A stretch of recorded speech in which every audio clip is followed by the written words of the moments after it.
이춘근의 국제정치입니다. 안녕하십니까? 네, 안녕하십니까? 네, 많은 분들이 뭐 국가는 어떤 조직이냐?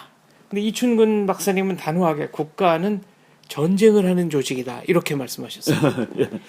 네, 국가, 예.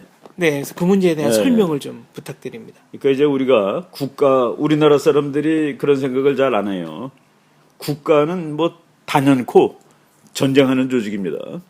전쟁할 수 없는 건 국가도 아니고, 그런데 그 이제 우리가 인간의 역사를 보면 알 수가 있죠. 우리가 지금 소속된 조직이 엄청나게 많습니다. 네. 뭐 회사원은 자기 회사원이기도 하고, 또 자기가 나온 대학교의 동창회원이기도 하고, 그리고 뭐 또 뭐 대한민국의 국민이기도 하고, 그래서 뭐 가족 구성원이고, 그렇죠, 가족 네. 구성원이고, 우리가 그 현대는 하여간 뭐 조직의 시대죠. 우리가 네. 속한 조직이 뭐 우리 장 박사나 저나 뭐 수십 개의 조직의 회원일 겁니다. 그렇습니다. 그런데 거기서 국가라는 대한민국의 국민이라는 조직만 다른 거랑 모든 것이 다른 한 가지가 있는데, 국가는 일단 폭력을 사용할 수 있는 것을 허락받은 조직입니다. 네.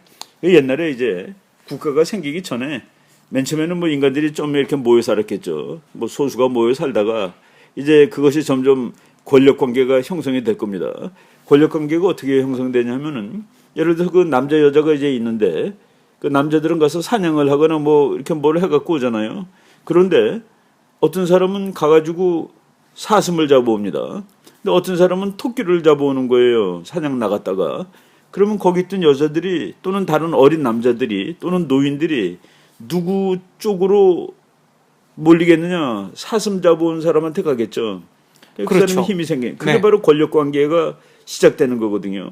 그래서 이제 시족 사회가 되고 부족 사회가 되고 이것이 점점 커지다 보니까 옆에 있는 거하고 부딪힙니다.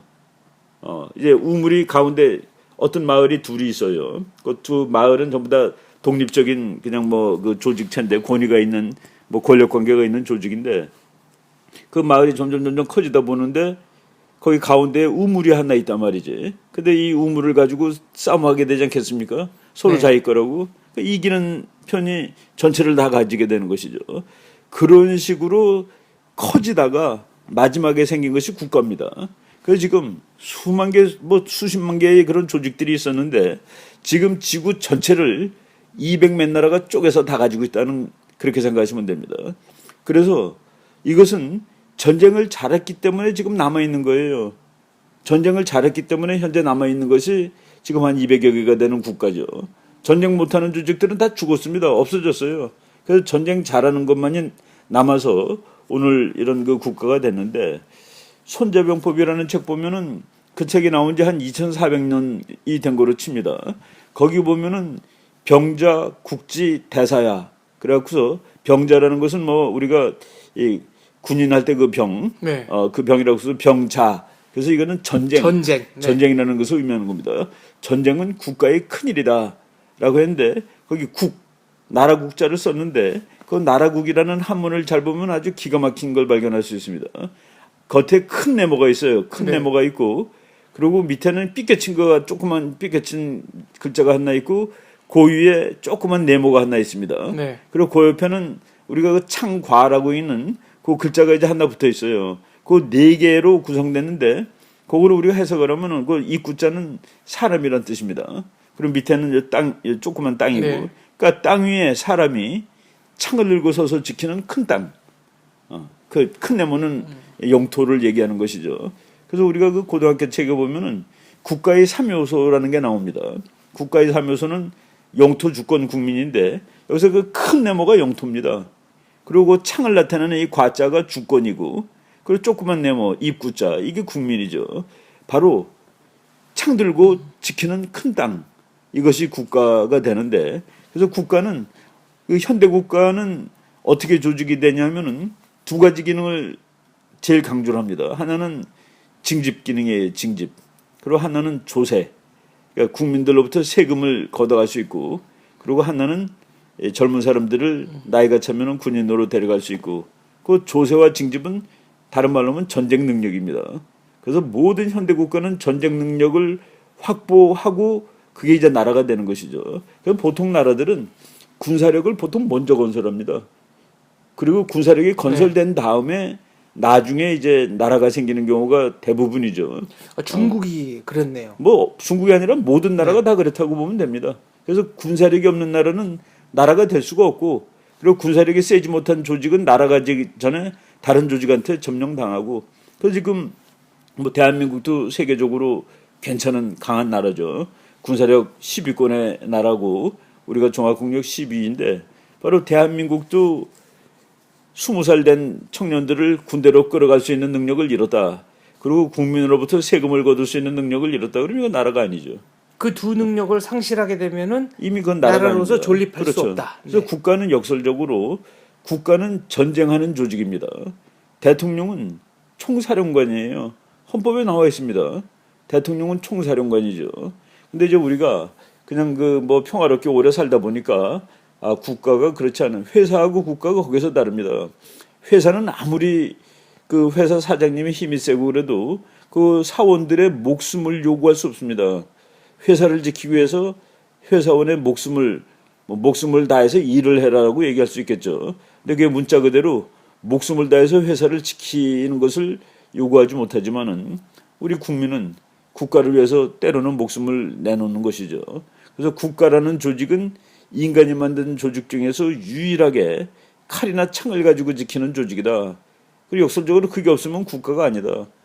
그리고 칼이나 창은 주권으로 이제 해석이 되는데, 그래서 국가는 뭐 한마디로 전쟁하는 조직, 그리고 그걸 할 수 없는 것은 국가에 포함되지 않습니다. 국가가 아니라고 보는 것이 이제 맞는 것이죠. 그 회사하고 국가는 다르다는 그 얘기입니다. 그래서 이게 좀 논리적 비약입니다만은 최근에 여야 정치권의 극한 대립, 그리고 네. 이른바 시민사회에서의 그 의견이 아주 판이하게 갈리고 이런 경우를 보면 그렇죠. 과연 대한민국이 유사시에 전쟁을 결단할 수 있을까? 좀 의문이 됩니다. 참 그게 이제 우리가 그 애통한 사항인데, 우리 그 젊은 친구들한테 이제 여론조사를 해보니까 최근에 뭐 나온 지 한 1년도 안 된 거예요. 전쟁 나면은 도망가겠다고 50%쯤 나온다고 그럽니다. 전쟁터로 달려가겠다고 50%고, 그래서 어른들, 나이 드신 분들까지 합쳐가지고 약 70%의 국민이 전쟁에 나면 총을 들겠다라고 얘기했는데, 이런 거를 보면은 우리나라가 우리가 정치학에서 말하는, 국제정치학에서 말하는 국가의 정의에 합당하지 못하게 행동하는 측면이 분명히 있다는 그런 그 우울한 기분을 느끼게 되죠. 미국 같은 데는 국민들한테 물어보면은 국가의 명예나 이익을 위해서 전쟁을 할 수 있느냐라고 물어보면은 80%가 할 수 있다라고 대답을 하는 나라입니다. 그러니까 미국이 세계에서 제일 강한 나라가 되는 것이죠. 근데 국가라는 것 자체는, 그 많은 사람들이 국가가 나한테 뭐 해줬냐라고 물어본대요. 그 젊은 사람들이. 아직까지 태어나가지고 지금까지 안전하게 살아온 거는 국가가 해준 것입니다. 그렇습니다. 그거는 생각을 안 하고 국가가 뭘 해줬냐라고 물어보는데, 국가라는 이 어떤 그 질서를 지킬 수 있는 조직이 없으면은, 만약 그 사람 집이 부자면은 아마 강도들한테 다 털렸을 거고. 만인의 투쟁 그렇죠. 상태가 되는 거죠. 그리고 뭐 국가라는 게 없었으면은 북한이 와서 전쟁해서 다 점령하지 않았겠습니까? 북한이 아니라 일본이 점령할 할 수도 있는 거고. 그래서 우리나라 젊은이들이 뭐 이렇게 좀 취직도 안 되고 그러니까 어려우니까 국가가 나에게 해준 것이 뭐냐라고 뭐 이렇게 얘기를 한다는데, 아직까지 살아있게 해준 것이 바로 국가다라는 그 생각을 해야 됩니다. 외적으로부터 지켜준 거거든요. 그리고 뭐 이 사회 내에 있는 뭐 도둑이라든가 강도라든가 이런 범죄로부터 지켜준 것이고, 그러니까 안전을 제공해주고 국가 안보를 제공해줬기 때문에 있는 것이죠. 근데 이제 그런 것들이 교육이 다 잘못됐다는 그런 얘기입니다. 교육을, 국민들한테 교육을 해서 이 나라를 지켜야 되겠다. 내가 싫으나 고우나 이게 나의 나라고, 전쟁에 나면 내가 달려나갈 것이다. 대한민국 국민으로서. 그것을 제대로 교육을 시켜야지 되는데, 그 교육도 잘못된 것이고, 교육을 잘했는데 그렇다면은 그 인간들이 비겁한 것이죠. 국민으로서 그렇게 생각을 하면 저는 좀 안 된다고 봅니다. 회사 같은 경우에는 회사가 망할 것 같으면은 사표내고 나가야죠. 더 좋은 회사에. 근데 대한민국이 망할 것 같다고 그러면 대한민국 사표내고 다른 데 갈 수 있습니까? 그게 안 되는 거죠. 문제는 그러니까 외국과 전쟁을 한다 이런 경우에는 뭐 참전하겠다는 수치가 더 높겠습니다만은 북한의 경우에는 예. 뭐 동족이다, 뭐 하여튼 이상한 논리들이 좀 나옵니다. 그리고 우리나라는 전쟁 자체를 죄악시하는 듯한 분위기. 예. 이게 또 많이 그게 있습니다. 이제 그 뭐 대통령 중에도 이렇게 말씀하신 분이 있습니다. 아무리 나쁜 평화라도 아무리 나쁜 평화라도 전쟁보다는 낫다. 네, 그거 문자 그대로 해석하면 북한한테 항복하면 되는 거예요. 그렇죠. 전쟁보다는 나니까. 그런데 이게 뭐 말 장난 어거지 하는 게 아니라 아무리 나쁜 평화라도 전쟁보다는 낫다라고 그 말을 정말로 믿는다면은 그러면은 왜 군대 갑니까? 군대가 있으니까 전쟁을 하잖아요. 군대가 없으면 전쟁 자체를 못 하죠. 그러면은 일본한테 나라 뺏길 때 전쟁 안 하고 뺏겼는데 전쟁보다는 그게 더 낫나요? 1910년에 나라 뺏겼는데 전쟁 안 하고 뺏긴 거 더 난 건 거예요. 전쟁에서 많이 죽는 것보다. 구한말에 그러니까 일본한테 나라를 뺏길 때 그 망하던 날 당시 기준으로 보면은 전국적으로 예.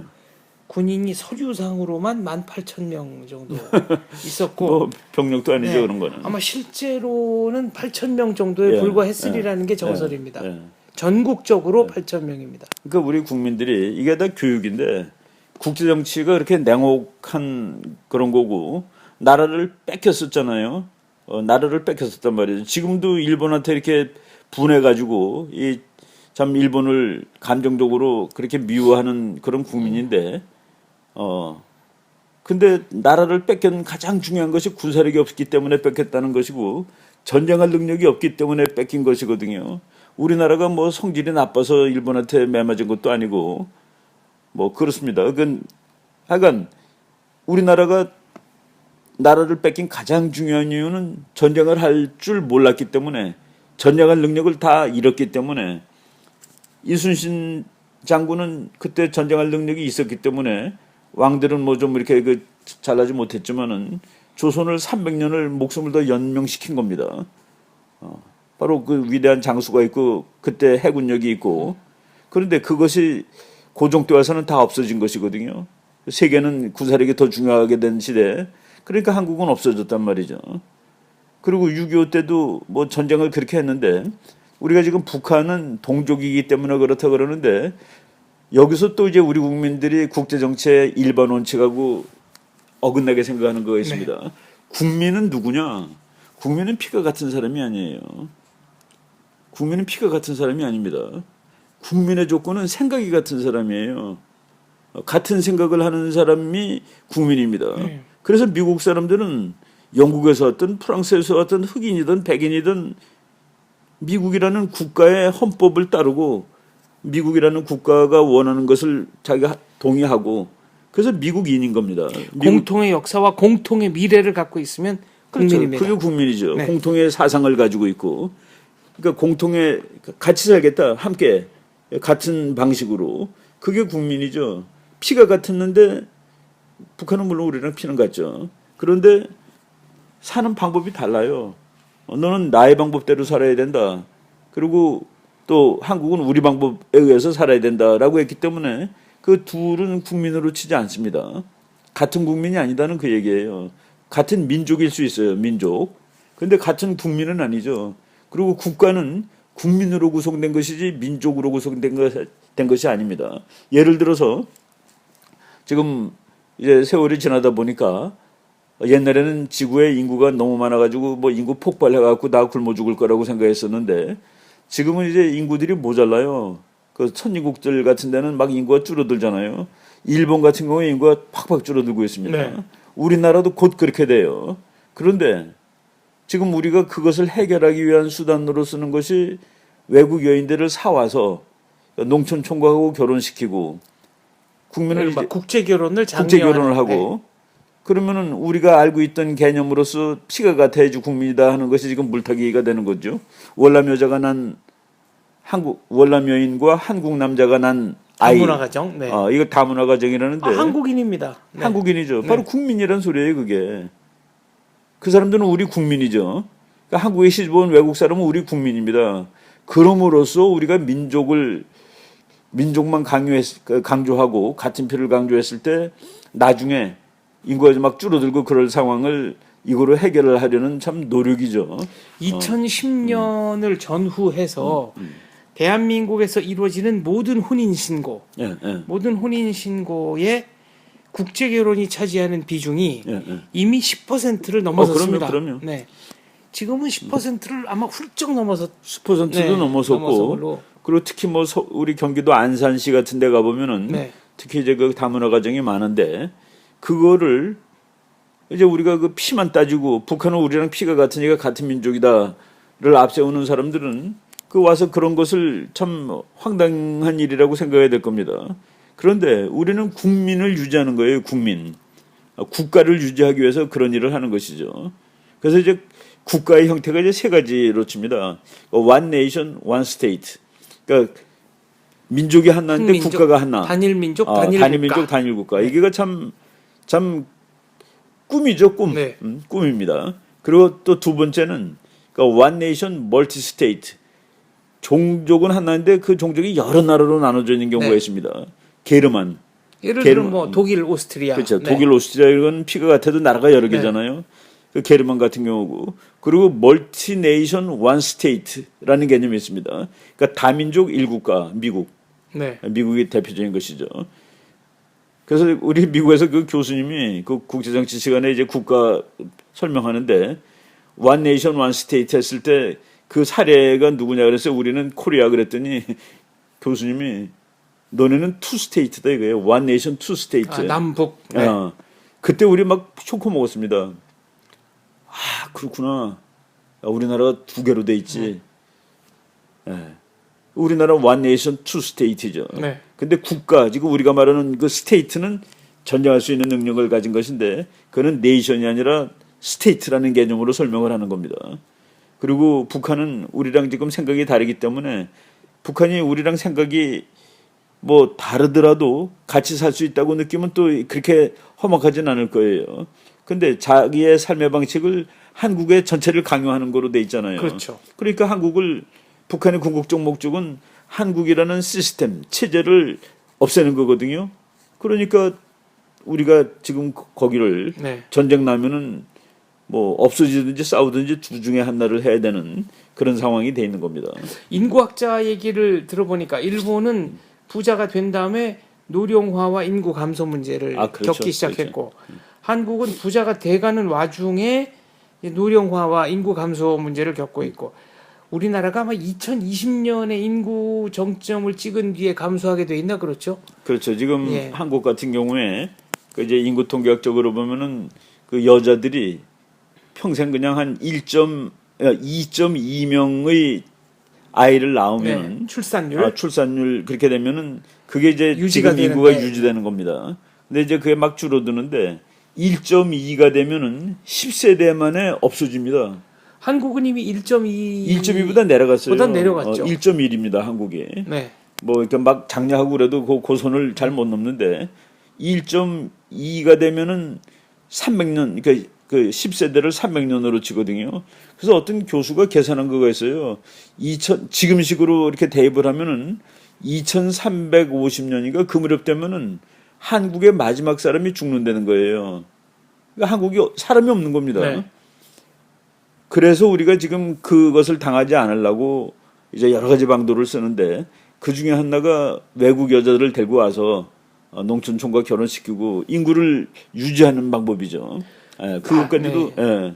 그러니까 그거는 지금 국가를 유지하려고 노력하는 겁니다. 민족을 유지하려는 노력이 아니죠 지금. 나중에 이거는 따로 한번 좀 다뤄야 되겠습니다만은 통념과는 달리 중국도 인구 감소 문제가 심각한 거 아닙니까? 중국은 인구 감소 문제가 지구에서 최악이라고 보시면 됩니다.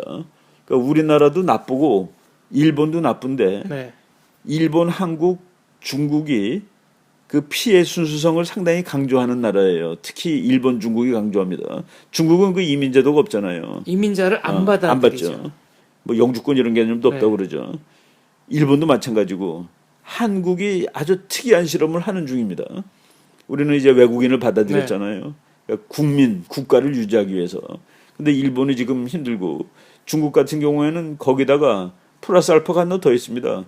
인구가 너무 많다 보니까 이거를 어떻게 좀 조절을 해야겠다는 목적으로 그러니까 산하 제한 정책, 하나만 낳자라는 네. 정책을 1980년 무렵부터 했으니까 지금 거의 한 40년 돼 가잖아요. 이제 재작년인가 작년에 이제 풀렸습니다. 작년에 네. 풀렸는데 지금은 이미 그 삶의 패턴이 하나 이상 못 낳겠다라는 쪽으로 네. 갔기 때문에 더 낳으라고 그러는 거가 먹히지 않는 그런 상황이 됐는데 이게 젊은이가 적을 경우에 고령화가 이제 그러니까 젊은 사람들하고 늙은 사람들 비율 따져서 나이 계산해 보면은 평균 연령이 나오는 거 아니겠습니까?